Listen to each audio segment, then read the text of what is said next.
सकाळचा चहा चुलीवर ठेवला होता. त्याच वेळी अंगणातून विमलादेवीचा मोठा आवाज आला.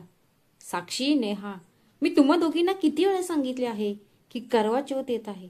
आधी घराची साफसफाई पूर्ण करा, नंतर सजावट करा. पण इथे सगळं उलट आहे.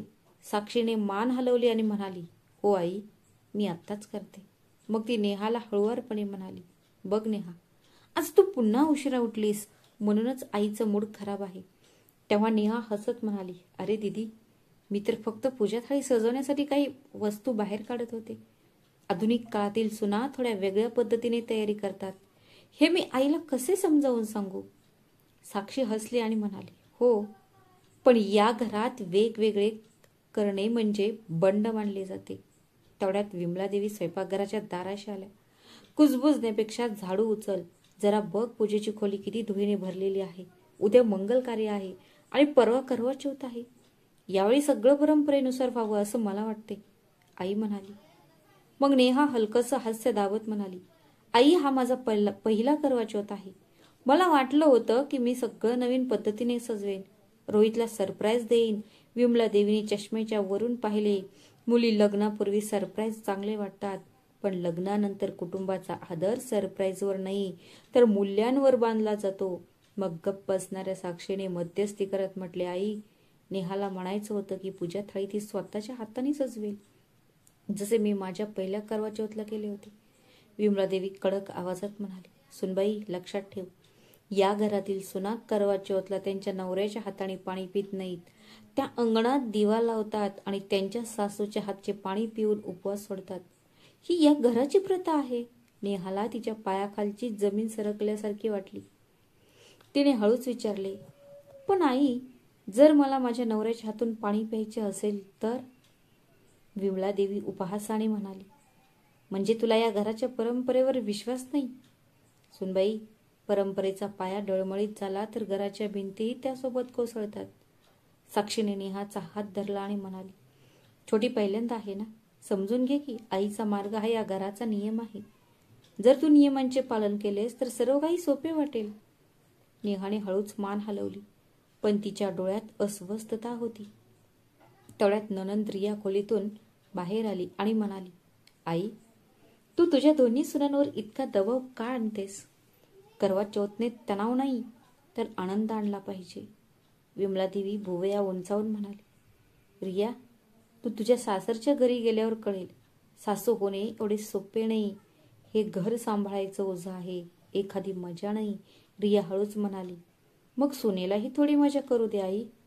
साक्षी आणि नेहा दोघीही हसल्या, पण विमलादेवी कठोरपणे म्हणाली, नंतर मजा करूया, आधी काम संपवू. दुपारी जेव्हा सर्वजण काम करत होते तेव्हा विमलादेवी साक्षीला म्हणाली, मोठी सुनबाई, या वर्षीच्या पूजेत कोणत्याही चुका होणार नाहीत याची खात्री कर. गेल्या वर्षी दिवेतील तेल संपले होते, मला अजूनही ते आठवते. साक्षीने मान हलवली, हो आई, यावेळी सगळं पहिलेच तयार होईल. नेहा हळुवारपणे म्हणाली, आई, जर मी पूजेत काहीतरी नवीन जोडले तर चालेल का? जसे की लाल फुले, दिव्याभोवती हार किंवा रांगोळी काढली तर? विमलादेवी म्हणाली, तुम्ही ते करू शकता, पण लक्षात ठेवा, पूजेमध्ये काहीतरी नवीन जोडणे सोपे आहे, पण परंपरेचा आदर करणे कठीण आहे. तुम्ही नवीन आहात म्हणून मी समजावून सांगत आहे. या घरात प्रत्येक गोष्टीसाठी एक निश्चित पद्धत आहे. नेहा स्वतःशी विचार करत म्हणाली, किती कडक आहेत आई, पण कदाचित त्यांना माझा हेतू समजत नसेल. त्या संध्याकाळी रोहितला ऑफिसला निघाला तेव्हा नेहाने मागून हाक मारली, सकाळ लवकर ये, उद्या उपवास आहे. मला वाटतंय की तू माझ्यासोबत असायला हवेस. रोहित हसला आणि म्हणाला, हो, मी प्रयत्न करेन, पण मला माहीत नाही की बैठक किती काळ चालेल. मग साक्षीही जवळ उभ्या असलेल्या सुरेशला म्हणाली, तू तर नेहमीच दर करवा चौथला रजा घेतोस, मला खूप छान वाटते. तेव्हा सुरेश म्हणाला, आम्हाला आईच्या नियमांची सवय आहे, आम्हाला फक्त आई जे सांगेल तेच करावे लागते. तिथेच असलेली रिया ही भुसभुशीतपणे म्हणाली, भाऊ, तुमच्या या सवयीमुळेच हे घर आईचे प्रायव्हेट लिमिटेड बनले आहे. हे ऐकताच तिथले सगळे हसले, पण विमलादेवीचा चेहरा लाल झाला. रिया, जास्त विनोद करू नकोस, सणांचा काळ आहे. त्या रात्री साक्षी आणि नेहा टेरेसवर बसून चंद्राकडे पाहत होत्या. नेहा हळुवारपणे म्हणाली, दीदी, खरं सांग, तुला कधी वाटले होते का की तुमचा उपहास तुमच्या नवऱ्याच्या हाताने सोडावा लागेल? साक्षीने उसासा टाकला आणि म्हणाली, प्रत्येक स्त्रीला ते हवे असते नेहा, पण कधी कधी मजबूत नातेसंबंधांसाठी तुम्हाला स्वतःच्या इच्छा दाबाव्या लागतात. घराची शांती ही आईच्या आनंदात आहे. नेहाने आकाशाकडे पाहिले आणि म्हणाली, पण त्या परंपरा, जर एखाद्याच्या भावना दुखावत असेल तर ते जपणं आवश्यक आहे का? साक्षी काहीच बोलली नाही, फक्त तिच्या डोळ्यात पाहत म्हणाली, तू नवीन आहेस म्हणून विचारत आहेस. कालांतराने सर्व काही स्पष्ट होईल. त्याच वेळी खालून विमला देवीचा आवाज आला, सुनबाई, आता खूप उशीर झाला आहे, झोपायला जा. उद्या लवकर उठून आपल्याला पूजेची तयारी करायची आहे. नेहाने शेवटचे एकदा आकाशाकडे पाहिले, जिथे चंद्र ढगांच्या मागे लपला होता. तिच्या मनात एक प्रश्न घुमला, या घरात सुनेचा आनंद हा परंपरेच्या नावाखाली दाबणे हा एकमेव मार्ग आहे का? सकाळी अंगण झाडतात चमकू लागलं. विमला देवीने तिच्या बांगड्या नीट केल्या, साडीचा पदर नीट केला आणि मोठ्याने म्हणाली, आज कोणीही चूक करू नये. पूजा साहित्य एकदा स्वतः मोजून घ्या. साक्षीने लगेच उत्तर दिले, हो आई. आणि ताटात चांदीचे भांडे होतं. तांदूळ, कापूर, रवा, दिवे, चुनरी, चाळणी, सिंदूरची पेटी, बांगड्या आणि मिठाईचे बॉक्स सर्व रांगेत ठेवले होते. नेहा एका लहान भांड्यात कुंकू आणि तांदूळ मिसळून एक लहान आरती टिका बनवत असताना ती म्हणाली, आई, मी यूट्यूबवर पाहिले की जर तुम्ही त्यात थोडे गुलाबजल घातलं तर ते तुमच्या कपड्यावर चांगलं वाटतं आणि ते सुकत नाही. विमला देवीनी भुवया उंचावल्या, सुनबाई, यूट्यूब तुमचं घर चालवत नाही. इथे जे काही घडतं ते माझ्या अनुभवावर आधारित आहे. साक्षीने नेहाच्या मनगटावर हळुवारपणे दाब दिला, असू दे, पहिलीच वेळ आहे. नियम समजले की सगळं सोपं होईल. मग रिया ही तिचा मोबाईल फिरवत म्हणाली, आई, तू पण आता स्वतःला थोडं अपग्रेड कर. गुलाब पाण्याने काय नुकसान होऊ शकते? तेवढ्यात शेजारीन सुनीता दारातून आली आणि म्हणाली, अरे विमला वहिनी, आज सकाळी सकाळी तुमच्या सुना खूप चमकत आहेत आणि अंगणही मंदिरासारखे दिसत आहे. विमला देवी हसल्या आणि वेळ वाया न घालवता म्हणाल्या, सुनीता, तूही एकदा बघ, आम्ही आधीच सगळं व्यवस्थित केलं आहे. गेल्या वर्षी दिव्याचे तेल संपलं होतं, यावेळी आम्ही ती चूक पुन्हा करणार नाही. साक्षी ही लगेच म्हणाली, आई, मी तेलाच्या 2 बाटल्या सुद्धा बाजूला ठेवल्या आहेत आणि वारा असलेल्या क्षेत्राजवळ एक मोठा मातीचा दिवा ठेवेन, जेणेकरून ज्योतीत स्थिर राहील. नेहाने विचारले, दीदी, मी रांगोळीने दिव्यांवर छोटे टिपके काढू का? ते छान दिसेल, पारंपरिक आणि सौंदर्यदृष्ट्याही आकर्षक असेल. विमला देवी डोळे फिरवत म्हणाली, तू आधी कापसाची माळ प्लेटमध्ये ठेव, सौंदर्य नंतर बघू, आधी नियम महत्वाचे. नेहा ओठ दाबत मान हलवत आत गेली, जिथे कपाटाच्या वरच्या शेल्फमध्ये धाग्याचा एक रील अडकला होता. तिने खुर्ची बाहेर काढली आणि हात पुढे करून रील पडण्यापूर्वीच पकडली. तेवढ्यात साक्षी आली आणि म्हणाली, छोटी, तू पाय घसरून उभा आहेस, मी पकडते, खाली पडशील. मग नेहा खाली उतरत म्हणाली, दीदी, तू हे सगळं खूप शांतपणे सहन करतेस, तुला कधी राग येत नाही का? साक्षी हलक्या हास्याने म्हणाली, मला राग येतो, पण सून म्हणून माझ्या प्रशिक्षणाने मला आतून शांत राहायला शिकवले आहे. आपल्या घरात शांती म्हणजे आईच्या इच्छेनुसार काम करणे. नेहाने परत विचारले, आणि जर अशी घराची शांती जर एखाद्याच्या इच्छांना हातकड्यांमध्ये बांधत असेल तर? साक्षीने संकोच केला आणि हळुवारपणे म्हणाली, तू हा प्रश्न योग्य वेळी विचारला आहेस. तुला कदाचित संध्याकाळी उत्तर मिळेल. आता काम कर, नाहीतर आई पुन्हा ओरडेल. दरम्यान समोरच्या खोलीत रोहितने फोन केला. रोहित नेहाला म्हणाला, आज माझी खूप वेळची मीटिंग आहे, पण मी संध्याकाळी पूर्वी घरी पोहोचण्याचा प्रयत्न करेन. नेटवर्क खराब आहे म्हणून फोन करू नकोस. नेहाने स्क्रीनकडे पाहिले आणि सुटकेचा निश्वास सोडला. मग लगेच म्हणाली, रिया, दीदी, रोहित लवकर येण्याचा प्रयत्न करेल. कोणाला माहीत, आम्ही दोघे एकत्र टेरेसवर असू शकतो.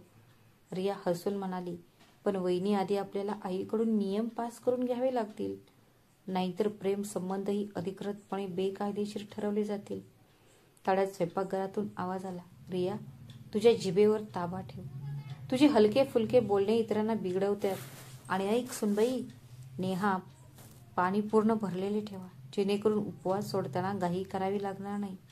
11:30च्या सुमारास जेव्हा घर थोडेसे शांत झाले, तेव्हा विमलादेवी साक्षीला हाक मारत म्हणाली, मोठी सुनबाई, आज तुमची आणखी एक जबाबदारी आहे.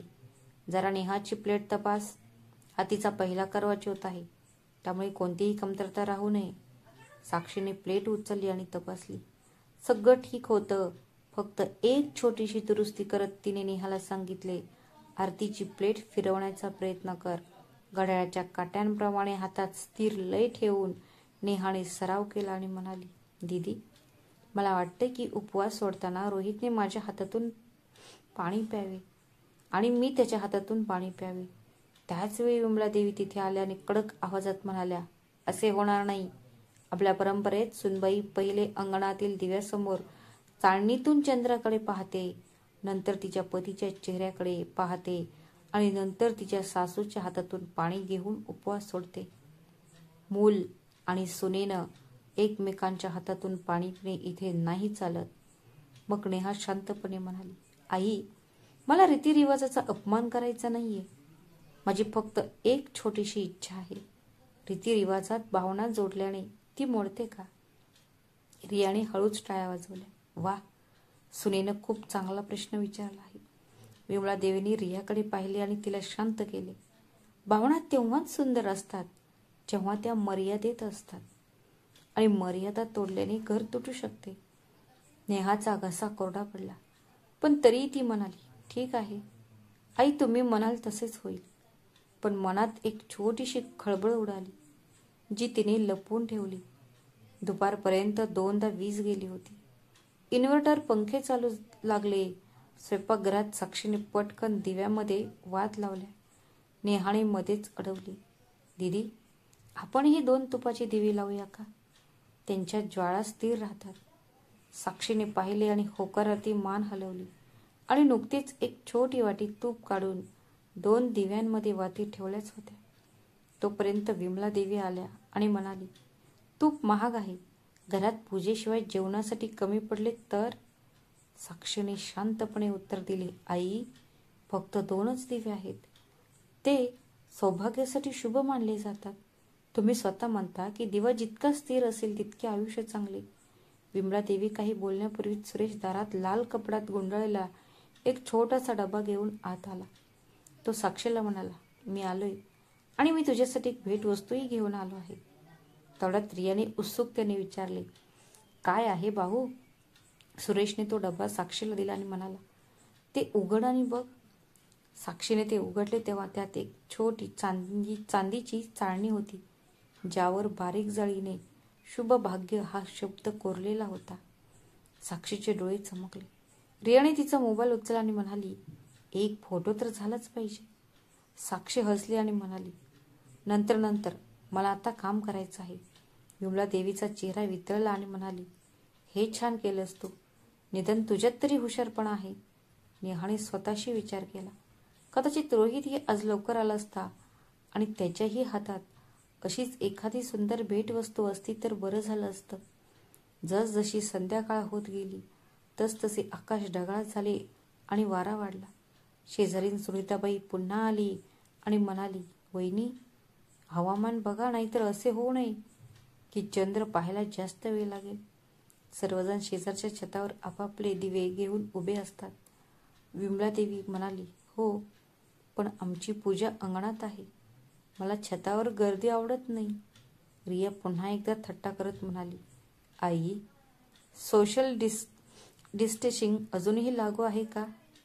सगळे हसले. तेवढ्यात रोहितने एक नवीन संदेश पाठवला, मीटिंग संपली आहे, पण खूप ट्रॅफिक आहे. मी प्रयत्न करत आहे. नेहाने स्क्रीन घट्ट धरली आणि तिचे धडधडणारे हृदय शांत करण्याचा प्रयत्न केला. साक्षी जवळ आली आणि हळुवारपणे म्हणाली, छोटी, रोहित उशीर आला तरी तू धीर सोडू नकोस. पहिला करवा चौथचे पुण्य संयमातच आहे. नेहाने विचारले, दीदी, तुझ्या डोळ्यात जी शांतता आहे ती कशी आली?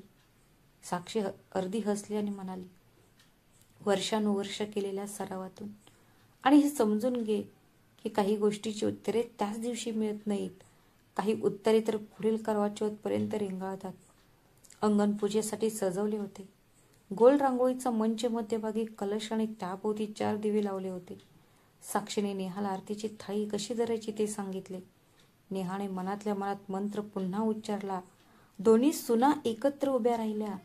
शंख वाजवण्याऐवजी विमलादेवीने ताटावर चमचा ठेवून लयबद्ध आवाज काढला आणि म्हणाली, शांत व्हा, आरती सुरू होऊ द्या.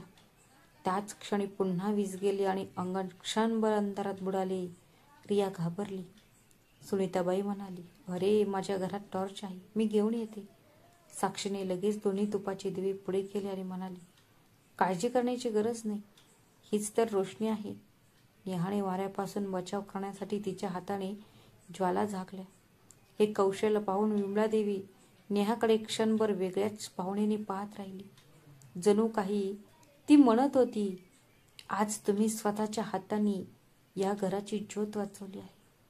आरती सुरू झाली. मंत्रोच्चार संपले आणि चंद्र उगवण्याची वाट पाहणे सुरू झाले. अशावेळी घड्याळाचे काटे वेगाने हलत नाहीत, पण वाट पाहणारे काटे वेगाने हलतात. साक्षीने सुरेशकडे पाहिले. तो कपाळावर टिळक लावून शांतपणे उभा होता. नेहाची नजर पुन्हा पुन्हा गेटकडे वळत होती, पण प्रत्येक वेळी रिकामीच परत येत होती.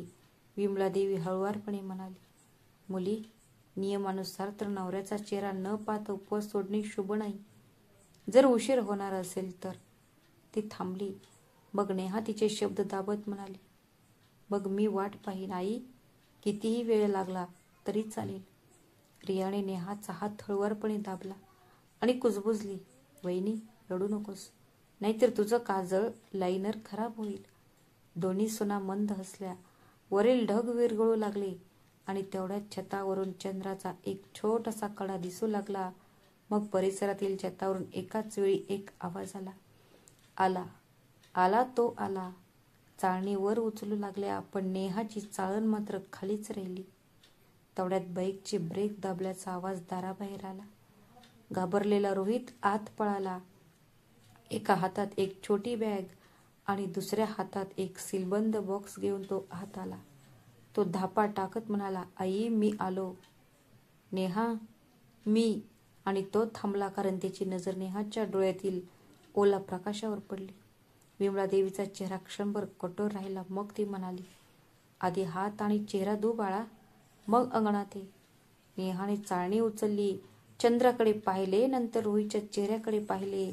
त्याच्या कपाळावर घाम आणि डोळ्यात अपराधीपणा आणि भीती, पण प्रेमही स्पष्ट दिसत होते. रोहितने त्याच्या बॅगेतून एक छोटेसे पाकिट काढले आणि म्हणाला, मला माहीत आहे की या घरात नवरे पाणी पाजत नाहीत, पण मी हे तुमच्यासाठी आणले आहे. त्याने सीलबंद बॉक्स उघडला. त्यात एक सुंदर टेरेकोट दिवा आणि एक छोटी चिठ्ठी सापडली, ज्यावर लिहिले होते, जर प्रेम असेल तर परंपरा देखील हसतात. नेहाची नजर चिठ्ठीवर स्थिर होती आणि ती रोहितकडे पाहत राहिली.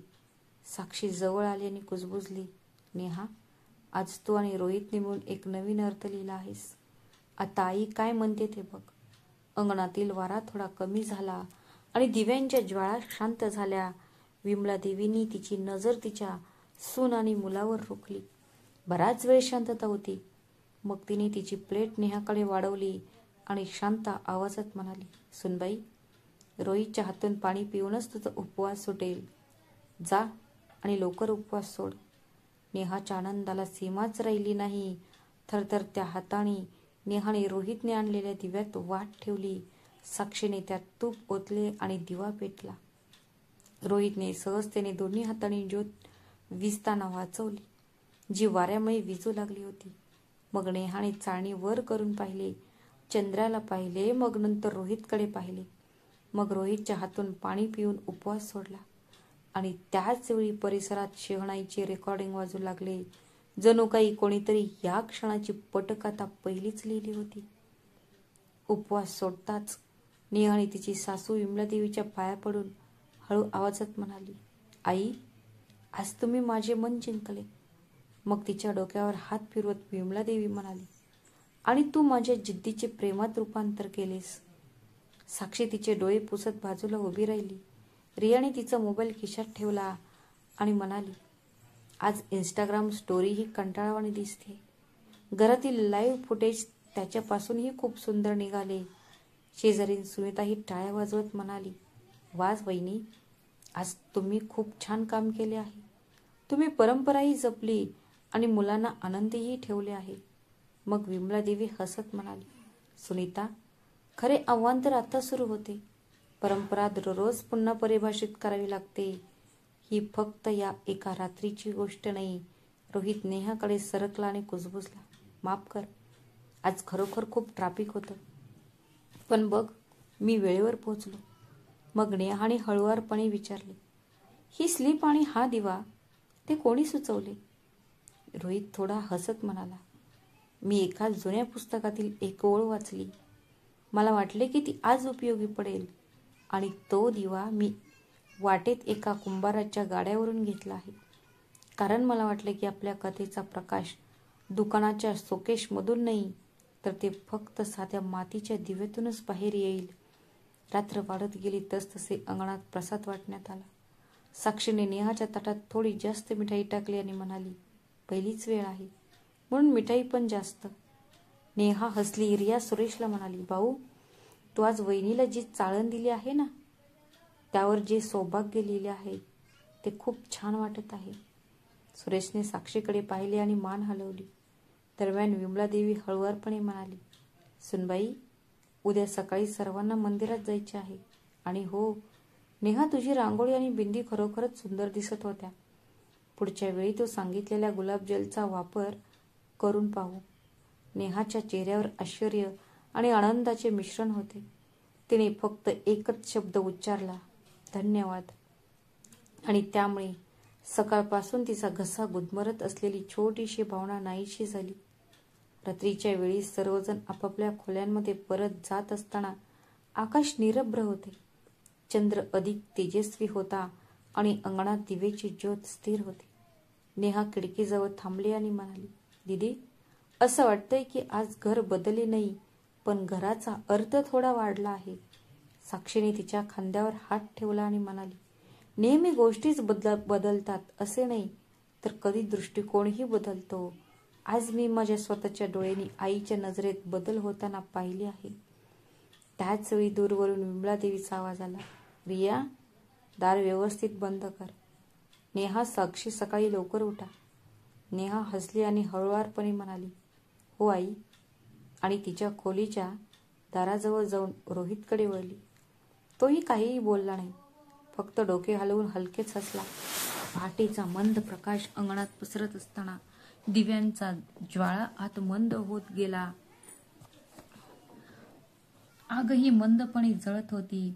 साक्षीने दार उघडले तेव्हा विमलादेवी आधीच उठली होती. मंदिराची घंटा वाजवत मंत्र म्हणत होती. रात्रीच्या उत्सुकतेनंतर नेहा थोडी थकली होती. तिला नीट झोपही लागली नव्हती. पण आईचा आवाज ऐकून तिने नेहाच्या साडीचा पदर समायोजित केला आणि स्वयंपाकघराकडे धावली. मग विमलादेवी मागे वळून म्हणाली, आज देवीच्या मंदिरात जायचं आहे. लवकर अंघोळ उरकून स्वयंपाकघर स्वच्छ करायचं आहे. नेहा हळुवारपणे म्हणाली, हो आई. आणि मग स्वयंपाकघरात गेली. तिथे गेल्यानंतर पाहिले की साक्षीने आधीच चुलीवर चहाचे पाणी ठेवले होते. साक्षी हसली आणि म्हणाली, छोटी, आज आईचा मूड थोडा वेगळा दिसत आहे. कदाचित काल रात्रीचा परिणाम असेल. मग नेहा थोडी थट्टा करत म्हणाली, काय माहीत, कदाचित रात्रीच्या दिव्याच्या ज्वाळासोबत त्यांचे हृदयही थोडे वितळले असेल. साक्षी हसली आणि म्हणाली, दर करवा चौथमध्ये असा चमत्कार घडत नाही. तेवढ्यात रिया अर्धवट झोपलेल्या डोळ्यांनी आत आली आणि म्हणाली, अरे, आज सकाळी सकाळी एवढी गंभीरता का? आई, आज तर मला थोडा आराम करू दे. मग विमलादेवी तीव्रपणे म्हणाली, अशा दिवशी आराम करा जेव्हा तुम्हाला घर चालवायचे नसते. आज सर्वांना मंदिरात जायचे आहे. उपवास पूर्ण झाला आहे तर आभार मानायला हवं. नेहा हळूच म्हणाली, आई, मी मंदिराच्या आरतीसाठी गुलाबाच्या पाकळ्या सजवू का? विमलादेवी तिच्याकडे पाहत म्हणाली, हो कर. काल तू ज्या गुलाबाच्या पाण्याबद्दल बोललीस त्यात काही पाकळ्या ओल्या कर आणि छान वाटेल. साक्षीने नेहाकडे पाहत डोळ्यांनीच म्हणाली, बघितलंस, आईही कधी कधी मनापासून विचार करतात. नाश्त्याच्या टेबलवर एक छोटीशी गंमत सुरू झाली. रिया म्हणाली, वहिनी, घरातील परंपरा आता थोड्या बदलल्या आहेत. कालचा दिव्याचा सीन सोशल मीडियावर टाकू का? नेहा घाबरून म्हणाली, नको नको दीदी, आई रागवतील.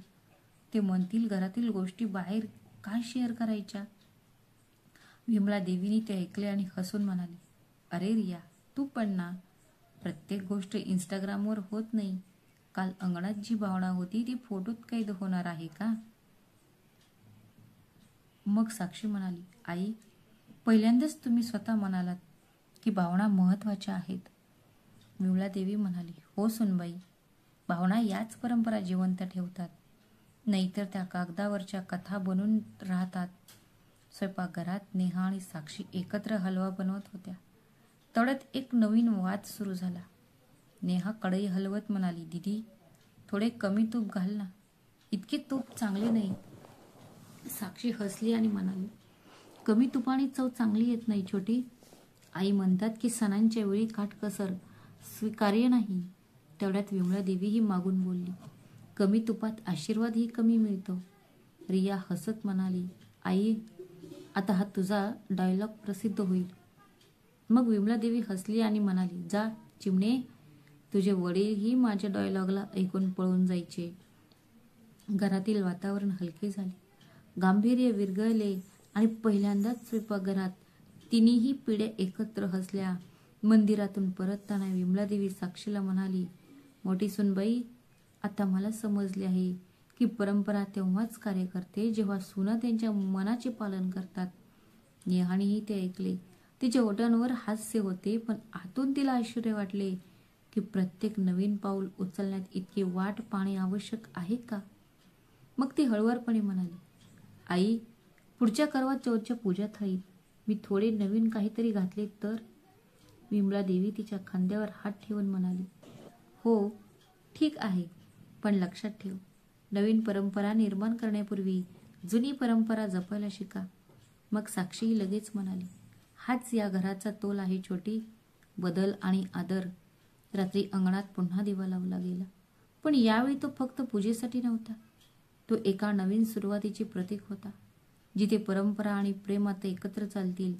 घराच्या भिंतीवर मंद प्रकाश पडला होता आणि साक्षी आणि नेहा, रिया या तिन्ही बहिणींमध्ये हास्याचे आवाज येत होते, ज्यामुळे विमला देवीच्या चेहऱ्यावर वर्षानुवर्ष केलेल्या कठोर परिश्रमानंतर आणि जबाबदाऱ्यांमुळे एकेकाळी दडपलेले हास्य परत आले. दुसऱ्या दिवशीची सकाळ वेगळी होती. अंगणात तुळशीच्या रोपाजवळ दिव्यांची राख अजूनही मंदपणे धुमसत होती, जणू काही काल रात्रीच्या संभाषणाची उबदारता तशीच होती. मंदिरातून परतताना विमला देवी म्हणाली, साक्षी, नेहा, आज घरी सगळं लवकर उरका. रियाच्या काही कॉलेज मैत्रिणी दुपारी येणार आहेत. आपल्याला सर्वांना प्रसाद वाटायचा आहे. साक्षी म्हणाली, हो आई, मी सगळं तयार केलं आहे. नेहा हसत म्हणाली, मी मिठाईची व्यवस्था करते आई. विमला देवीने त्यांच्याकडे पाहिले आणि स्वतःशी विचार केला, जर एका घरात दोन मणी असतील पण त्यांच्यात परस्पर आदर असेल तर घर स्वर्ग बनते. दुपारपर्यंत जेव्हा रियाच्या मैत्रिणी आल्या, घरात सगळीकडे गर्दी होती. विमला देवी स्वयंपाकघराच्या दारातून पाहत होत्या. साक्षी एका प्लेटमध्ये भजी ठेवत होती, नेहा सरबत वाटत होती आणि रिया तिच्या मैत्रिणींना सांगत होती, बघा, या आमच्या पारंपरिक सुना आहेत, पण आधुनिक विचारसरणीच्या. सगळे हसले. मग अचानक एका मैत्रिणीने नेहाला विचारले, वहिनी, तुम्हाला तुमच्या सासऱ्यांच्या घरी परंपरा इतक्या बारकाईने पाळाव्या लागतात, तुम्हाला कधी त्याचे ओझे वाटते का? वातावरण थोडे शांत झाले. नेहा हसली आणि म्हणाली, नाही, जर परंपरा मनापासून पाळल्या तर त्या ओझे वाटत नसतात, पण जर भीतीपोटी त्या पाळल्या तर त्या नक्कीच ओझे वाटतात. साक्षी हळूच म्हणाली, आणि जर सासूबाईंना समजलं की भावना नियमांपेक्षा श्रेष्ठ आहे तर घरातील प्रत्येक उपहास आशीर्वाद बनतो. विमला देवीनी हे सगळं ऐकलं. तिच्या चेहऱ्यावर हलकसं हास्य आणि डोळ्यात जुन्या आठवणींची चमक आली. त्या संध्याकाळी जेव्हा सर्वजण निघून गेले तेव्हा अंगणात फक्त 4 लोक होते, विमला देवी, साक्षी, नेहा आणि रिया. रिया म्हणाली, आई, तू नेहमीच नियमांबद्दल बोलतेस, तुला कधी असे वाटले का की काही रीतिरिवाजांनी तुझ्या इच्छेला बांधले आहे? हे ऐकून विमलादेवी थोडा वेळ गप्प राहिल्या. नंतर भिंतीकडे पाहत म्हणाल्या, हो मुली, कधी कधी आपल्यासाठी प्रथा बनवल्या जातात आणि नंतर त्या बेड्या बनतात. तुझे वडील खूप कडक होते. ते म्हणत होते की आमच्या घरातील सुना छतावरून कधी चंद्र पाहत नाहीत किंवा अंगणात दिवे लावून उपवासही करत नाहीत. मी तेव्हा नवीन होते आणि मी कधीही त्यांना उलट प्रश्न विचारत नव्हते. पण दरवर्षी जेव्हा चंद्राची किरणे वरून येत असत तेव्हा मी स्वतःला विचारायचे, कदाचित त्याला मी एकदा चाळणीतून पाहू शकले असते. हे ऐकून साक्षी आणि नेहा दोघेही आश्चर्यचकित झाल्या. नेहा हळूच म्हणाली, आई, तुम्ही आम्हाला कधीच का सांगितले नाही? विमलादेवी हलक्या हास्याने म्हणाली, कदाचित तेव्हा माझ्यात ते धाडस नव्हते आणि आता तुम्ही दोघांनी ते केले आहे जे मी वर्षानुवर्षे करू शकलो नाही. त्यामुळे मला असे वाटते की मीही चंद्र पाहिला आहे. साक्षीचे डोळे अश्रूंनी भरले. आई, तुम्ही खूप मजबूत दिसत आहात, पण गोष्टी तुम्ही तुमच्या हृदयात कोंडून ठेवल्या आहेत. विमलादेवी म्हणाली, आई असणे म्हणजे ताकद नाही, ते त्यागाचे दुसरे नाव आहे बाळा. कधी कधी तुम्हाला तुमच्या हृदयातील चांदण्यांना इतरांसाठी लपवाव्या लागतात.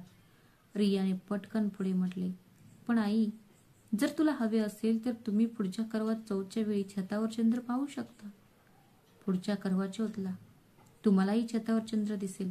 सगळे हसले. मग विमलादेवी म्हणाली, हो, कदाचित यावेळी माझ्या सुना मला चाळणी देतील.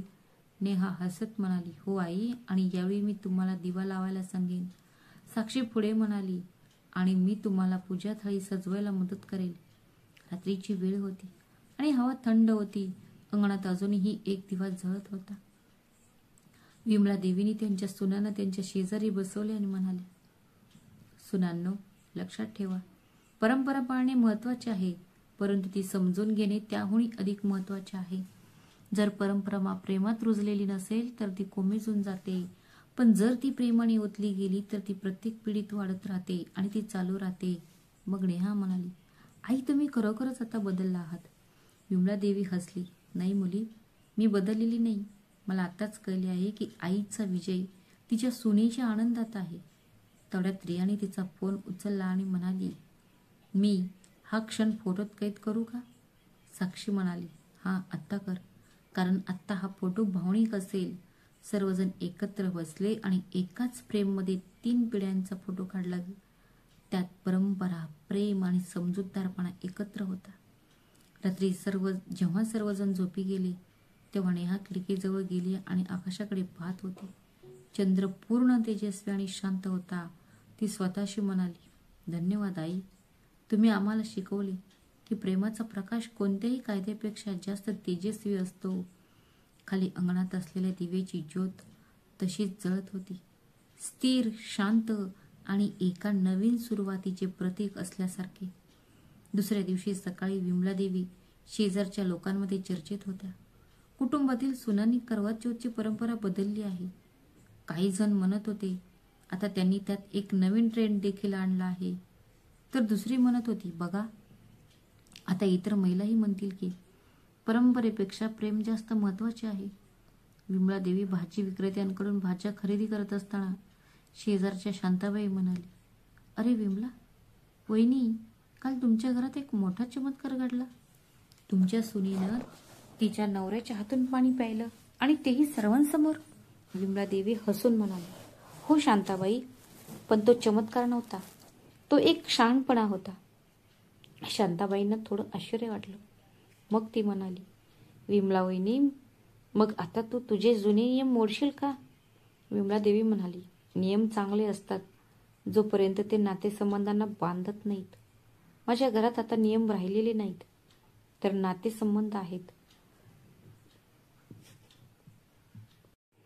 त्या दुपारी विमलादेवी घरी परतली तेव्हा नेहा आणि साक्षी स्वयंपाकघरात काम करत होत्या. साक्षी म्हणाली, आई, शेजारच्या स्त्रिया विचारत होत्या की आम्ही सुना त्यांच्या नवऱ्याच्या हाताने उपवास सोडतात, हे तुम्ही कसे स्वीकारले? विमलादेवी शांतपणे म्हणाली, कधी कधी आपण इतरांच्या प्रश्नांची उत्तरे शब्दांनी नाही तर आपल्या घराच्या वातावरणाने दिली पाहिजेत.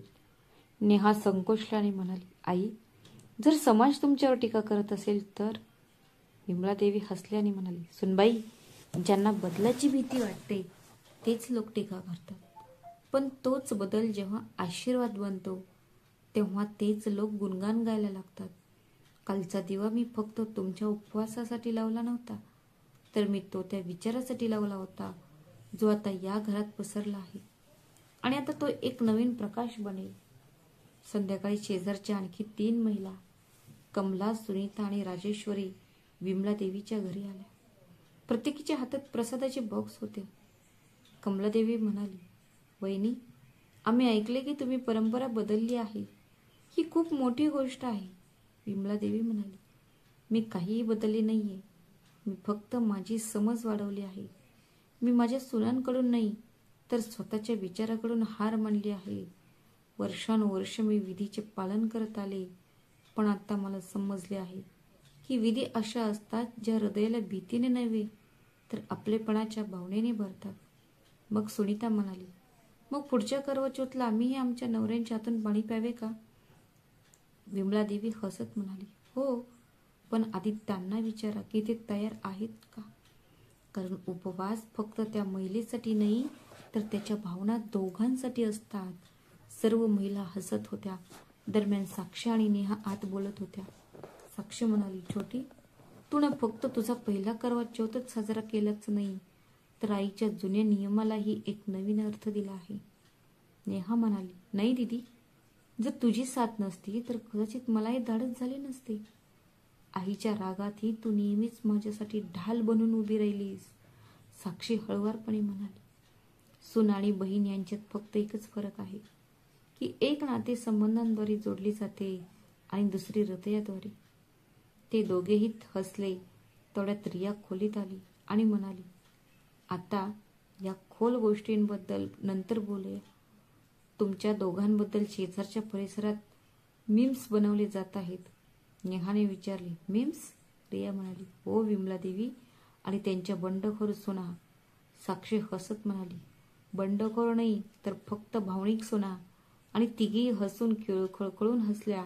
त्या रात्री विमलादेवीने सर्वांना एकत्र बोलवले आणि म्हणाली, आजपासून प्रत्येक करवा चौथला हे घर 2 दिवे लावेल, एक परंपरेचा आणि एक भावनेचा. एक माझ्या हाताचा आणि दुसरा तुमच्या हाताचा, जेणेकरून आपल्या भावी पिढ्यांना कळेल की परंपरा आणि प्रेम एकमेकांना पूरक आहेत. नेहाच्या डोळ्यात पाणी आले. साक्षी पुढे झाली आणि तिच्या आईच्या पायांना स्पर्श केला. रियाने तिचा मोबाईल उचलला आणि व्हिडिओ रेकॉर्ड करत म्हणाली, आता मी हे दृश्य जतन केले पाहिजे, कारण ही आपल्या घराची खरी परंपरा बनली आहे.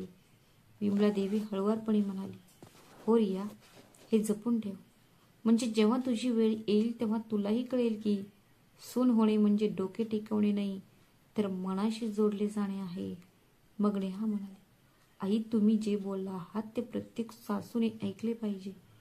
विमलादेवी म्हणाली, जर प्रत्येक सासूने ऐकले तर ते प्रत्येक घरात उपवास नाही तर आशीर्वाद ठरेल. पुढील काही दिवस घरात सर्व काही सामान्य दिसत होते, परंतु त्या शांततेत खाली थोडासा तणाव कायम होता. कारण साक्षीचा मुलगा आर्यन, जो त्याच्या शिक्षणासाठी दिल्लीला होता आणि आता तो सुट्टीवर घरी येणार होता. सकाळी लवकर विमलादेवी म्हणाली, साक्षी, आर्यन येत आहे, म्हणून तू खोली नीट स्वच्छ कर. आणि नेहा, तुला गोड पदार्थ बनवण्यासाठी स्वयंपाकघरातील भांड्यांचा वापर करावा लागेल. नेहाने लगेच उत्तर दिले, हो आई, मी गाजराची खीर बनवते.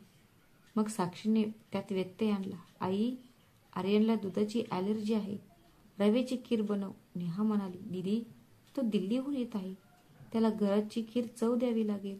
विमलादेवीने त्यांच्या संभाषणात व्यत्यय आणला आणि म्हणाली, सुनबाईंनो, आधीच वाद का घालता? मी तुम्हाला जे सांगितले आहे ते करा. आणि ती निघून गेली. पण दोन्ही सुनांमध्ये थोडीशी कटुता राहिली. त्या संध्याकाळी आर्यन आला तेव्हा घरात आनंदाची लाट उसळली. त्याने आईच्या पायांना स्पर्श केला. नंतर नेहाकडून गोड पदार्थ घेतला. तो चाखला आणि म्हणाला, वा, हे तर अद्भुत आहे.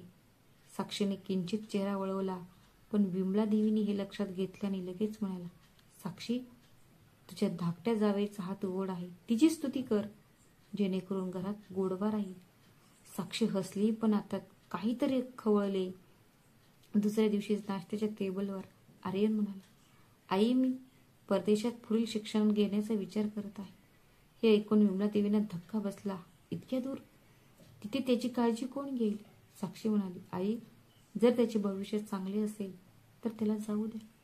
नेहाही हसल्याने म्हणाली, हो आई, तसे आता तंत्रज्ञान आहे. तुम्ही दररोज व्हिडिओ कॉलवर त्याची चौकशी करू शकता. विमलादेवी म्हणाली, व्हिडिओ कॉल?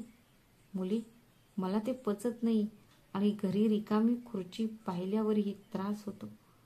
साक्षीनेही आईच्या शब्दांना दुजोरा दिला. पण आर्यनचा चेहरा पडला. त्या रात्री साक्षीने आर्यनला सांगितले, बाळा, आजीला दुखवू नकोस. मी तिला आधी समजत नव्हते, पण आता समजते. मला आधी समजत नव्हतं, पण आता समजतंय. मुलं निघून गेली की घरातील दिवे अर्धवट जळतात. दुसऱ्या दिवशी विमलादेवी वाईट मूडमध्ये होती. ती स्वयंपाकघरात नेहाला म्हणाली, सुनबाई, साक्षी आजकाल थोडी वेगळी दिसते. ती या आधी माझ्याशी प्रत्येक गोष्टीत सहमत असायची, पण आता ती बऱ्याचदा गप्प असते. नेहा हळूच म्हणाली, आई, कदाचित तिला थोडं एकटं वाटत असेल. आर्यन निघून जात आहे ना? विमलादेवी म्हणाली, आई, असतानाही जेव्हा माझा मुलगा अनोळखी वाटू लागतो तेव्हा माझं मन दुखावतं. आता मला समजते की माझी सासू तेव्हा गप्प का राहत होती. दुपारी साक्षी पूजेच्या दिव्यात तूप ओतत असताना नेहा आली आणि म्हणाली, दीदी, आज तुला अस्वस्थ वाटत आहे का? साक्षी म्हणाली, नाही, मी फक्त असा विचार करत आहे की आपण सुना कितीही कौटुंबिक परंपरा पाहण्याचा प्रयत्न केला तरी मुलगा मोठा झाल्यावर आईची भीती वाढते. नेहा म्हणाली, तू बरोबर बोलत आहेस दीदी, पण आई बदलली आहे. करवा चौथला ती आपल्याशी कशी वागली ती तू पाहिलं आहेस ना? साक्षी हसली, हो, पण जुन्या जखमा बऱ्या व्हायला वेळ लागतो. छोटी, पण आता मी आईला तक्रार करण्यापासून रोखण्याचा प्रयत्न करेन. संध्याकाळी रिया घरी आली. कॉलेजमधून परतताना ती खेळकरपणे म्हणाली, आई, परिसरातील सर्वजण म्हणतात की तुमच्या सुना आदर्श बनल्या आहेत, पण मी म्हणते की तुम्ही तिघांनी माझ्यासाठी आशेची व्याख्या बदलली आहे. विमलादेवी म्हणाली, रिया, घर चालवणे सोपे नाही. प्रत्येक दिवस एक नवीन परीक्षा असते. तेवढ्यात साक्षी आणि नेहा दोघी हसायला लागल्या. प्रत्येक परीक्षेत आई हीच शिक्षिका असते. विमलादेवी रागाचे नाटक करत म्हणाली, पुरे झाले आता विनोद आणि हास्य. कोणी मला चहा देईल का? मग त्या तिघी चहा घेऊन आल्या आणि अंगण सर्वांच्या हास्याने गंजले. रात्री साक्षी बाल्कनीत बसली आणि दिवा लावला. नेहा पण सोबत आली. मग साक्षी म्हणाली, छोटी, आता असे वाटत आहे की हे घर पूर्वीसारखे राहिलेले नाही. आता प्रत्येक आवाजात आपलेपणाची भावना आहे. नेहा म्हणाली, हो दीदी, कारण आता आई पूर्वीसारखी राहिली म्हणून, कारण त्या आता आपल्याला मुली म्हणून पाहण्यास शिकल्या आहेत. खाली अंगणातून विमलादेवींनी आवाज दिला, सुनबाई, दिवा विझू देऊ नका. वरच्या मजल्यावरून साक्षी म्हणाली, आई, आता हा दिवा कधीही विझणार नाही, कारण त्यात आता 3 हृदयांची ज्योत आहे. आकाशात चंद्र उंच होता आणि खाली घरात एक नवीन शांतता होती. आता नातेसंबंधांची परंपरा नियमांचे पालन करत नव्हती, तर समजूतदारपणा आणि प्रेमसुद्धा दाखवत होती. आणि हाच या कथेचा खरा करवा चौथ होता. सकाळचा सूर्य खिडकीतून डोकावत होता. विमलादेवीची तुळशीची पूजा संपवून अंगणात शांतपणे बसली होती. साक्षी आणि नेहा समोर घरकामात व्यस्त होत्या, पण दोघांनाही स्पष्ट दिसत होते की आज आई थोडी शांत दिसत आहे. कारण काय आहे ते सर्वांनाच माहीत होतं, कारण आर्यनच्या जाण्याचा दिवस होता. साक्षी वारंवार तिचे कपडे दुमडत होती, जणू काही ती तिच्या मुलाच्या जाण्यास शक्य तितका उशीर करेल अशी आशा करत होती. नेहा हळूच म्हणाली, दीदी, मी जर तुझ्या जागी असते तर कदाचित रडले असते. साक्षी हलकेसे स्मितहास्य करत म्हणाली, सून झाल्यानंतर स्त्रिया उघडपणे रडत नाहीत, फक्त त्या आतून कोसळतात. खाली हॉलमध्ये आर्यनची त्याची सुटकेस पॅक करत होता. विमलादेवी हळुवारपणे म्हणाली, बाळा, परदेशात वेळेवर जेवण कर. तिथे खूप थंडी असू शकते. आर्यन म्हणाला, हो आजी, मी सगळं सांभाळीन. साक्षी तिथेच उभी राहिली, पण तिचे डोळे ओले होते. नेहा पुढे झाली आणि म्हणाली, आर्यन, जेव्हा तू व्हिडिओ कॉल करशील तेव्हा तुझी आई आणि आजी दोघी एकत्र बसतील याची खात्री कर, नाहीतर तुझी आजी तुला टोमणे मारून म्हणेल, नातू त्याच्या आजीला विसरला. सगळे हसले, पण हास्याच्या दरम्यान एक शांतता होती जी सर्वांच्या हृदयात घुमत होती. तो निघून जात असताना आर्यनने करवा चौथच्या रात्रीचा फ्रेम केलेल्या फोटोवर एक नजर टाकली, ज्यामध्ये साक्षी, नेहा आणि विमलादेवी हसत होत्या आणि मध्यभागी दिवे जळत होते. मग तो म्हणाला, आई, मी हा फोटो सोबत घेऊन जाईल, कारण जेव्हा जेव्हा मला घराची आठवण येईल तेव्हा तेव्हा मी हा फोटो पाहीन. साक्षी म्हणाली, अश्रू लपवत म्हणाली, हा बाळा, घेऊन जा, कारण हा दिवा तुला आठवण करून देईल की तुझ्या आईचे अंगण तुझ्यासोबत आहे. गाडी गेटमधून बाहेर पडताच विमलादेवी वरांड्याच्या दाराशी चौकट धरून उभी होती. नेहा हळूच तिच्याकडे गेली आणि म्हणाली, आई, नातू दूर गेला आहे, पण तुमच्या दोन्ही सुना तुमच्या सोबत आहेत. विमलादेवी हलकेसे स्मित करत म्हणाली, हो सुनबाई, मला वाटायचे की सुना येतात आणि घराचा भाग बनतात, पण आत्ता मला वाटते की सुनाच घर बनवतात. साक्षी म्हणाली, आई, हे घर आता कधीही रिकामे राहणार नाही. नेहा आणि मी ते तुमच्या इतकेच तेजस्वी ठेवू. त्या संध्याकाळी साक्षी प्रार्थना करत असताना अंगण मंद प्रकाशात होते. लाईट गेली होती. नेहा म्हणाली, दीदी, माहीत नाही लाईट कधी परत येईल. आई काळजीत आहे. साक्षी म्हणाली, मग काय झालं, दिवा आहे ना. तिने लगेच तेलाची वाटी बाहेर काढली, वात फिरवली आणि दिवा लावला. अंगणात प्रकाश पसरला.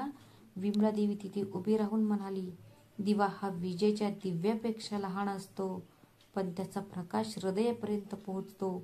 कदाचित म्हणूनच देवाने म्हटले आहे की घरात कधीही ज्योत विझू देऊ नये. नेहा म्हणाली, आई, आर्यन परत येईपर्यंत हा दिवा आता त्याच्या नावाने जळत राहील.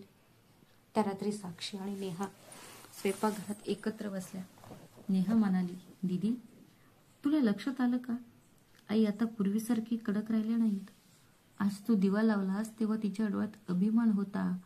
साक्षी म्हणाली, हो छोटी, आईना आता समजले आहे की घर प्रेमाने चालते, आदेशाने नाही.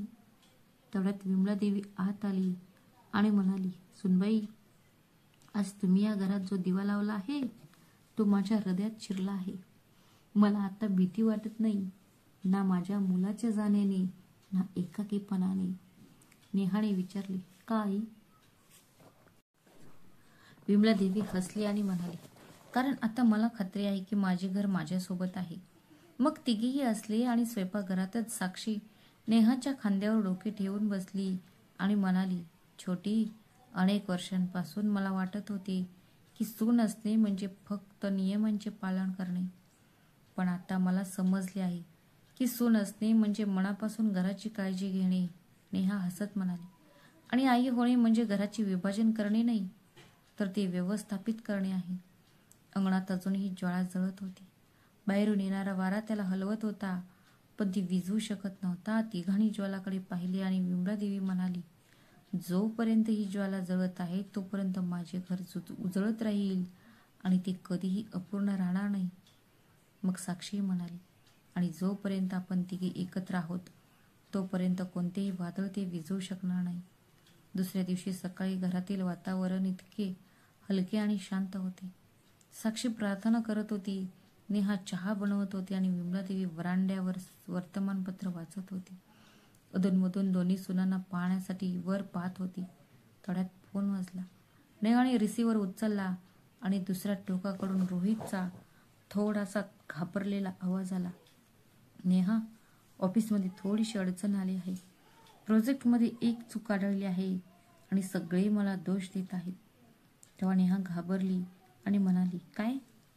तूच तर म्हणाला होता की रिपोर्ट बरोबर आहे. रोहित म्हणाला, हा होता, पण कोणीतरी चुकीचा डेटा टाकला आणि संपूर्ण सिस्टीम क्रॅश झाली. जर आज ते दुरुस्त केले नाही तर मी माझी नोकरी गमावू शकतो. हे ऐकून नेहाचे हात थरथरले. तिने लगेच साक्षी आणि तिच्या आईला सांगितले. विमला देवीचा चेहरा कडक झाला. ती म्हणाली, काळजी करू नकोस बाळ, संकटाच्या वेळी घाबरू नकोस, शहाणपणाने पाऊल उचलले पाहिजे.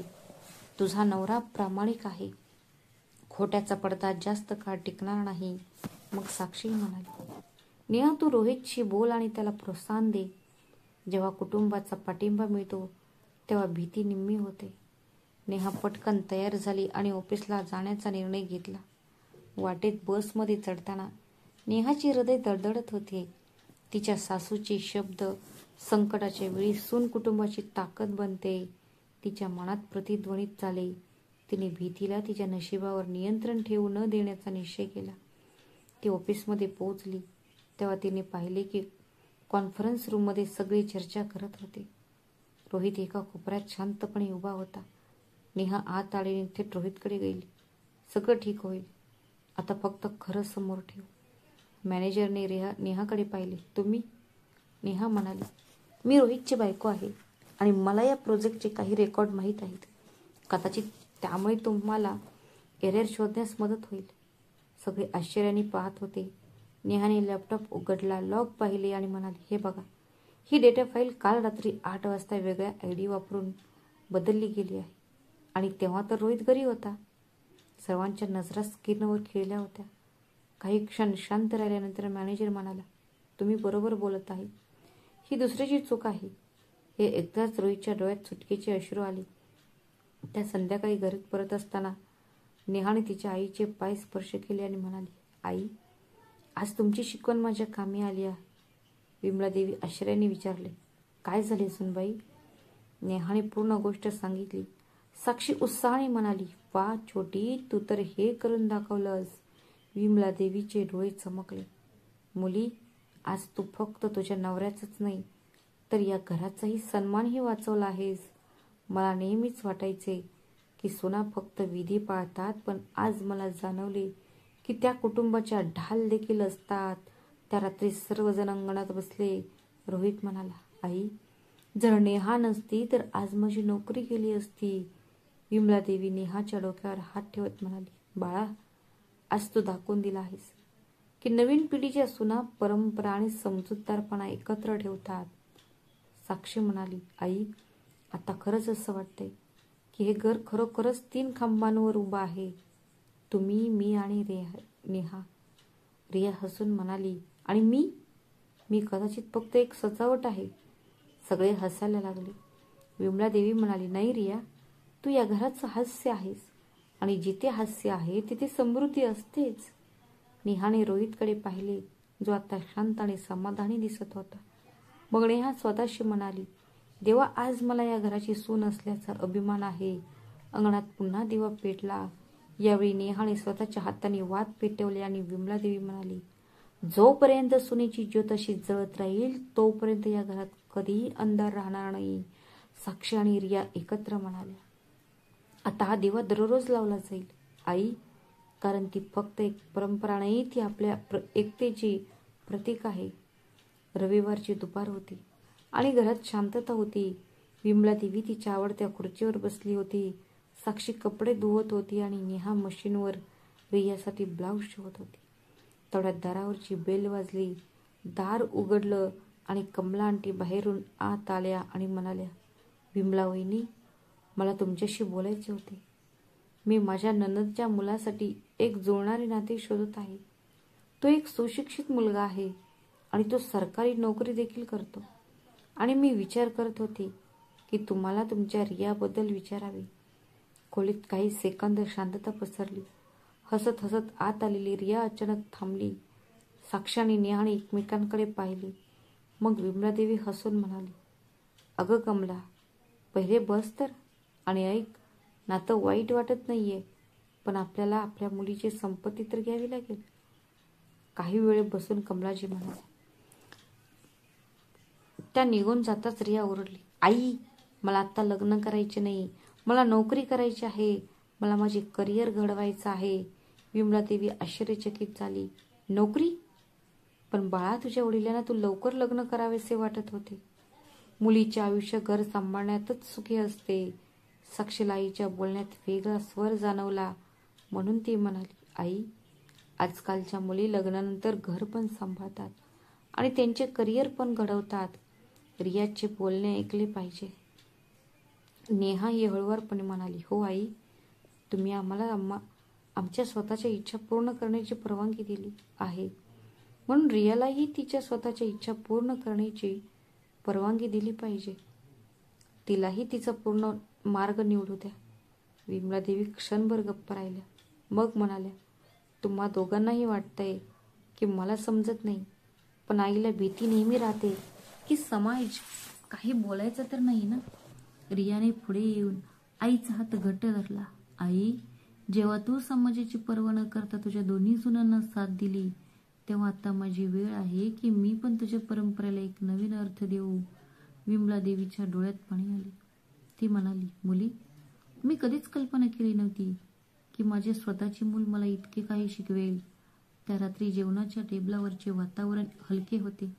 रिया म्हणाली, वहिनी, जर मला नोकरी मिळाली तर मी आईसाठी एक मोठी भेट आणेन. साक्षी हसली. आईसाठी? आधी त्यांना विचार की त्यांना काय हवे आहे. विमला देवी म्हणाली, मला फक्त एवढंच हवे आहे की घरात कोणीही कोणाचा आवाज दाबू नये. या घरात हे हास्य असेच चालू ठेवा आणि तेच माझ्यासाठी मोठी भेट असेल. मग नेहा म्हणाली, मग तर हे निश्चित आहे की या घरात कोणाचीही स्वप्ने पूर्ण राहणार नाहीत. दुसऱ्या दिवशी सकाळी जेव्हा विमला देवी प्रार्थना संपवतात आणि तिला रिया तिच्या लॅपटॉपवर बसलेली दिसली, ती नेहाकडून काही शिकत होती. नेहा तिचा रिझ्यूम सांगत होती, हे बघ रिया, त्यात कौटुंबिक मूल्ये समाविष्ट कर, म्हणजे समोरच्या व्यक्तीला कळेल की तू घर आणि बाहेर दोन्ही सांभाळू शकतेस. रिया हसली.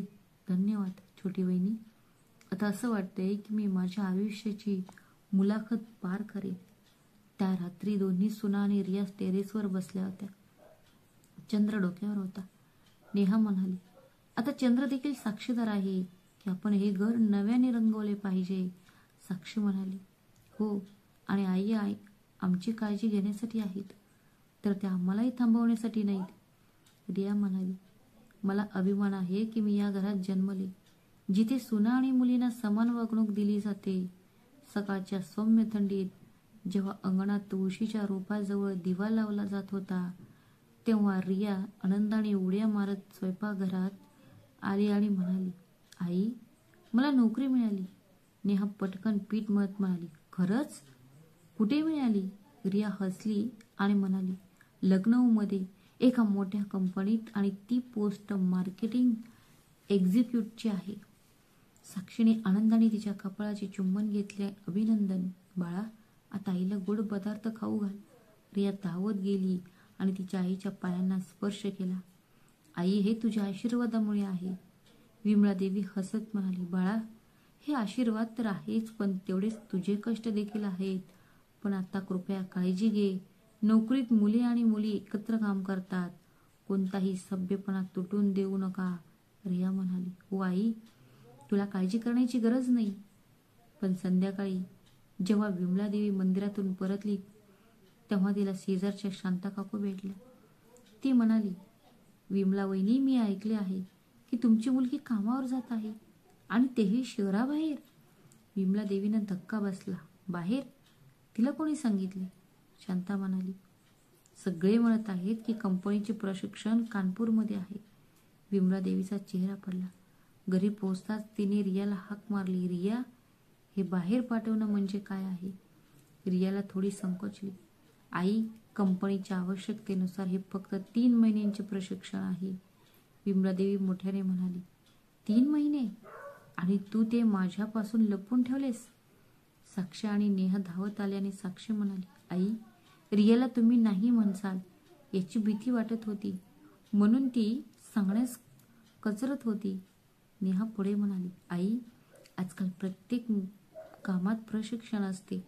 ती तिथे एकटी जाणार नाही. कंपनीचे इतर कर्मचारीही तिथे असतील. विमला देवी क्षणभर गप्प राहिल्या, मग म्हणाल्या, मी माझ्या सुनांना खूप स्वातंत्र्य दिले आहे, पण मी माझ्या मुलीचे घरापासून दूर राहणे मी स्वतःला कसे पटवून देऊ? जर कोणी काही बोलले तर काय? रियाच्या डोळ्यात अश्रू आले. आई, तू मला नेहमीच शिकवलेस की आदर कृतीतून येतो, मग आता कशाला घाबरायचं? साक्षीने आईच्या खांद्यावर हात ठेवला. आई, जर रियाचे स्वप्न खरे झाले तर तुमचाही आदर वाढेल. नेहाही हळूच म्हणाली, आई, तुम्ही आम्हाला सुना असूनही मुलीसारखं स्वीकारलं आहे, मग आता फक्त एकदाच मुलीवरही सोनीसारखा विश्वास दाखवा. विमला देवीची ओठ थरथर कापत होती.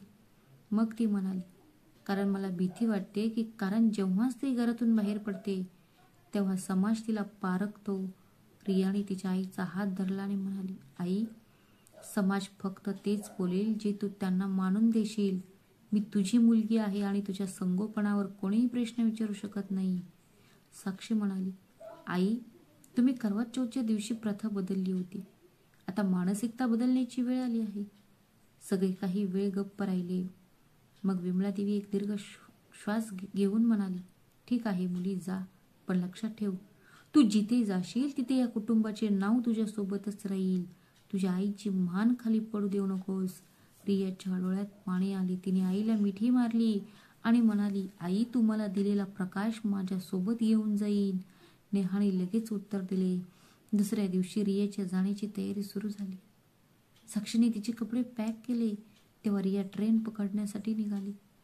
तेव्हा विमला देवीने वरांड्यातून हाक मारली, रिया, दिवा फिजू देऊ नकोस. रियाने तिचे अश्रू पुसले आणि म्हणाली, नाही आई, आता मी स्वतः तो दिवा झाली आहे.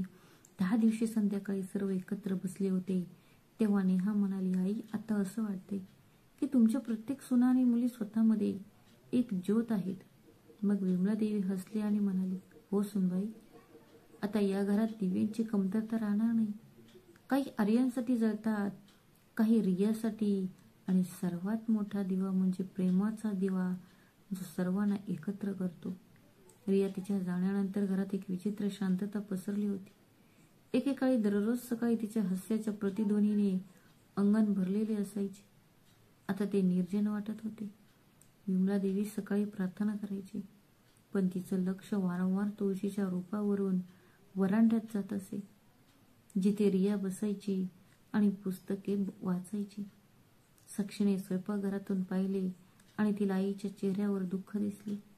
तिने नेहाला इशारा केला, छोटी, आज आपण आईला काहीतरी चांगले खायला द्यायला हवे, त्यामुळे तिचा मूड हलका होईल. तेव्हा नेहा हसत म्हणाली, मी बटाट्याचा पराठा आणि खीर बनवते. आईचा मूड लगेच सुधारेल. थोड्या वेळाने तिघेही जेवणाच्या टेबलावर बसले. नेहाने तिच्या प्लेटवर पराठा ठेवला आणि म्हणाली, आई, रियाने फोन केला. प्रशिक्षण खूप चांगले चालले आहे आणि कंपनीचे कर्मचारीही खूप चांगले आहेत. विमला देवी किंचित हसली, हे चांगले आहे मुली, पण तू तिला प्रार्थना करायला विसरू नकोस असे सांगितले का? साक्षी म्हणाली, आई, तुम्ही नेहमीच तिची भक्ती कोणामध्ये तरी शोधत असता. विमला देवी म्हणाली, सुनबाई, मी ती का शोधू नये? भक्तीचा अर्थ फक्त आरती असा नाही, कुटुंबाचा सन्मान, कृती, सत्यता हे देखील आहे. असेच दिवस जात राहिले, पण रात्री जेव्हा सगळे झोपलेले असायचे तेव्हा विमला देवी बहुतेकदा वरांड्यावर बसायची. एके दिवशी नेहा पाणी घेऊन आली. आई, तुम्हाला झोप येत नाहीये का? विमला देवी म्हणाली, हां, असंच बसले होते. जेव्हा मुले घराबाहेर जातात तेव्हा झोप ही परदेशात जाते. नेहा तिच्या शेजारी बसली आणि म्हणाली, आई, तुझ्याशिवाय हे घर अपूर्ण वाटतंय, पण जर तुम्ही अशीच काळजी करत राहिलात तर आम्हा सर्वांचे मन दुखावेल. विमला देवी तिच्याकडे पाहत म्हणाली, तू पण रियासारखी बोलू लागली आहेस. मग नेहा म्हणाली, हो, कारण आता मीही तुमच्या मुलीसारखी आहे. दुसऱ्या दिवशी घरात गर्दी होती. शेजारच्या कमला काकू आल्या आणि म्हणाल्या, वहिनी, आता तुमच्या दोन्ही सुना संपूर्ण परिसरासाठी एक उदाहरण आहेत. सगळे म्हणतात की विमला देवीने घरात लक्ष्मीला आणलं आहे. मग विमला देवी अभिमानाने म्हणाली, तू बरोबर बोलत आहेस कमला. माझ्या सुना फक्त घराचीच जबाबदारी पूर्णपणे घेत नाहीत, तर माझी सुद्धा काळजी घेतात. त्या माझ्या आधार आहेत. साक्षी हसली आणि म्हणाली, आई, आता ही मन खरी ठरली आहे. चांगली सासू ती असते जी तिच्या सुनेमध्ये मुलीला पाहते. मग नेहा म्हणाली, आणि खरी सून ती असते जी तिच्या सासूमध्ये आईला पाहते. सगळे हसले, पण या हास्यात एक आपुलकीची भावना होती. संध्याकाळी रियाने व्हिडिओ कॉल केला. सर्वांना स्क्रीनवर पाहून ती म्हणाली, आई, मला तुमची खूप आठवण येते, पण काळजी करू नकोस, मी इथे अगदी ठीक आहे. आणि हो आई, मी तुला एक भेटवस्तू आणली आहे. विमला देवीने विचारले, मुली, कोणती भेट? रिया म्हणाली, मी तुला आता सांगणार नाही, मी परत आल्यावर तुला देईन. विमला देवी हसली, ठीक आहे, मी पण तू परत येईपर्यंत तुझ्यासाठी एक भेटवस्तू ठेवीन. त्या रात्री फोन संपल्यावर साक्षी म्हणाली, आई तुम्ही पाहिलं ना की रिया किती हुशार झाली आहे. विमला देवी म्हणाली, हो सुनबाई, मला असं वाटतंय की माझी मुलगी आणि माझ्या सोना सारख्याच झाल्या आहेत.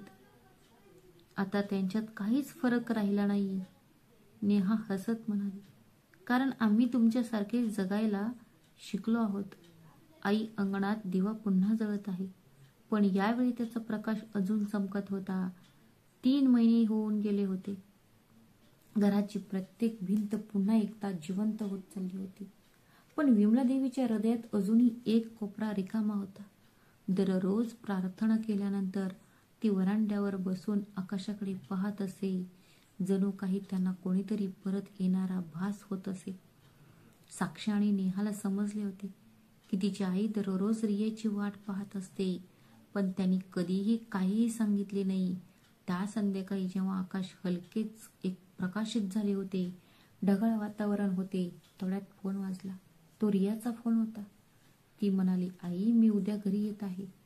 हे ऐकून विमला देवीच्या डोळ्यात चमक आली. तिने वरांड्यावर एक दिवा लावला आणि म्हणाली, आजचा दिवा माझ्या मुलीच्या परत येण्यास समर्पित आहे. दुसऱ्या दिवशी सकाळी जेव्हा गेट उघडलं तेव्हा रियाने हसत हाक मारली, आई, आणि दुसऱ्या क्षणी ती तिच्या आईला मिठी मारण्यासाठी धावली. विमला देवीच्या डोळ्यात अश्रू आले. मुली तू परत आलीस, आता माझे अंगण पुन्हा पूर्ण झाले आहे. नेहा आणि साक्षी दारात हसत उभ्या होत्या. घरात स्वीटचा गोड सुगंध पसरला होता आणि हास्याचा आवाज होता आणि मध्येच आईच्या श्वासात एक शांतता परत येत होती. थोड्या वेळाने रियाने तिची बॅग उघडली आणि म्हणाली, आई तू मागितलेली भेट मी तुला आणली. तिने एक सुंदर चांदीची चाळणी काढली, ज्यावर प्रेम ही परंपरा आहे असे शब्द कोरलेले होते. सर्वांचे डोळे अश्रूंनी भरले. विमला देवीनी थरथरत्या हातांनी चाळणी घेतली आणि म्हणाली, मुली हेच मी वर्षानुवर्ष सांगू इच्छित होते, पण शब्द सापडत नव्हते. साक्षी म्हणाली, आई तुम्ही आम्हाला हेच शिकवले आहेस. रियाने फक्त त्याला आकार दिला आहे. मग नेहा हळुवारपणे म्हणाली, आता या घरातील प्रत्येक सून आणि मुलगी असेच करेल. ती चाळणीतून चंद्र पाहेल, कारण ही परंपरा नाही तर एक आशीर्वाद आहे. रात्री सर्वजण गच्चीवर जमले होते. संपूर्ण घर दिव्यांनी पेटले होते आणि आकाशात पूर्ण चंद्र होता. विमला देवीने तिच्या दोन्ही सुना आणि तिच्या मुलीला बोलावले आणि म्हणाली, आज मी असे काही करेन जे मी यापूर्वी कधीही केले नाही. तिने चाळणी उचलली, चंद्राकडे पाहिले आणि नंतर हळूहळू तिच्या मुलांकडे, साक्षीकडे, नेहाकडे आणि रियाच्या चेहऱ्याकडे पाहिले. तिच्या डोळ्यात अश्रू आले. मग ती म्हणाली, माझ्यासाठी आता हेच माझ्या आयुष्याचे 3 चंद्र आहेत. साक्षीने तिच्या आईचा हात धरला. आई आता तुमचा प्रत्येक अपूर्ण विधी पूर्ण झाला आहे. नेहा पुढे म्हणाली, आणि आता या घरातील प्रत्येक परंपरा भीतीने नव्हे तर भावनेने पार पडेल. रिया म्हणाली, आई तू आम्हाला शिकवलेस की पूजा फक्त देवासमोरच नाही तर आपल्या कुटुंबातील सदस्यांच्या हृदयातही होते. विमला देवीने त्या तिघींनाही मिठी मारली आणि म्हणाली, आता जरी मला काही झाले तरी अपूर्णता राहणार नाही, कारण माझ्या सुना आणि मुलगी माझ्या उपहासाची ज्योत बनल्या आहेत. साक्षी म्हणाली, आई तुझी ज्योत कधीही विझणार नाही. रियाने तिच्या आईचा पदर धरला आणि म्हणाली, मी जिथे जाईन तिथे ही चाळणी आणि हा दिवा माझ्या सोबत असेल, जेणेकरून तिच्या परंपरेने बांधलेली दुसरी कोणतीही आईची इच्छा पूर्ण ठेवू नये. विमला देवी हळुवारपणे म्हणाली, आता मला समजले, उपवासाचा खरा अर्थ आहे प्रेम आहे, आणि प्रेम हे जीवनातील सर्वात मोठे व्रत आहे. मग साक्षी, नेहा आणि रिया तिघी याला सहमत झाल्या. तर मित्रांनो, ही कथा आपल्याला शिकवते की कधी कधी परंपरा आपल्याला एकत्र करण्याऐवजी बांधतात, परंतु खरे नाते तेच असते जिथे प्रेम, आदर आणि समजूतदारपणा असतो. तर मित्रांनो, जर तुम्हाला ही कथा आवडली असेल तर कृपया आमच्या चॅनलला लाईक करा, शेअर करा आणि आमच्या चॅनलला सबस्क्राईब करायला विसरू नका. श्री स्वामी समर्थ. धन्यवाद.